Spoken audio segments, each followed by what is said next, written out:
Hey. Don't ever let somebody tell you you can't do something. Not even me. All right? All right. You got a dream, you got to protect it. People can't do something themselves. They want to tell you you can't do it.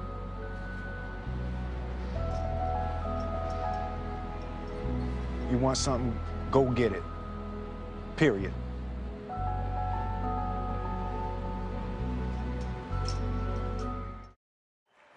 I am so honored to be here, to be a small part of the beginning and the birth of a brand. You guys have no idea how big this thing could be. The president of the studio runs out to meet me and he says, "Oh, Chris, man, wow, you look good. What are you doing? Are you working out? Man, you look great." And I say to him, "Well, you look good too. You look great. What are you doing?" And he says, "Let me show you what I'm doing." Runs over to his car, pulls out a case of ZRII. Is that wild? I wanted to become world class at something. I just had to find out what that something was going to be. And the very first time I walked into a Wall Street trading room, I knew this is it. The ticker tape is rolling, the phones are ringing off the hook, people are screaming and shouting out orders, bodies are flying all over the place, tickets are getting stamped, and what looked like chaos to anybody else, for me, it was like reading a sheet of music, and I knew this is where I'm supposed to be.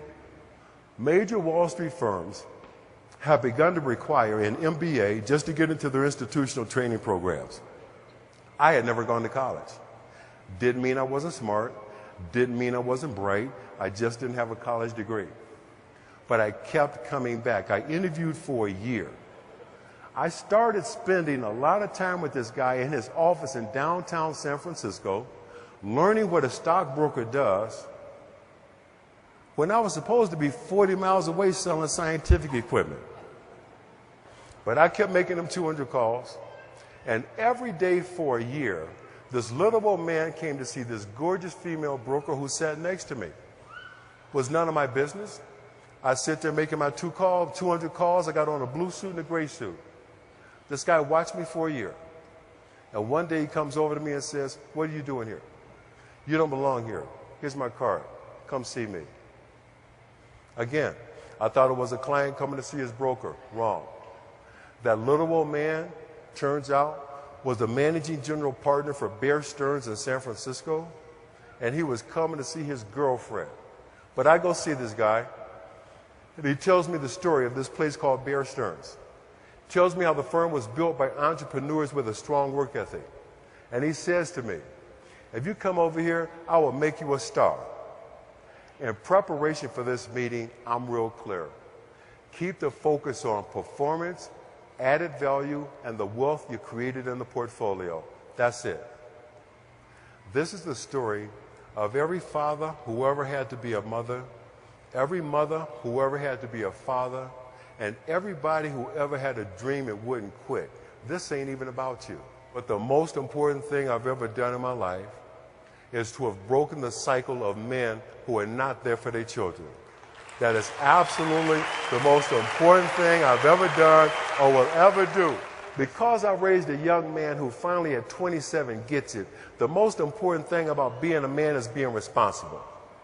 Because I raised a young woman who understands how a man should treat her, respect her, and deal with her, I'm going to have influence on generations of my offspring that I probably will never meet. But because I broke that cycle here, that's going to be my ultimate contribution, not just to my family, my community, our country, but the world. Thank you, ZRII, for having me here. It's been an absolute blast. Thank you, my man. Thank you. God bless you. Thank you so much.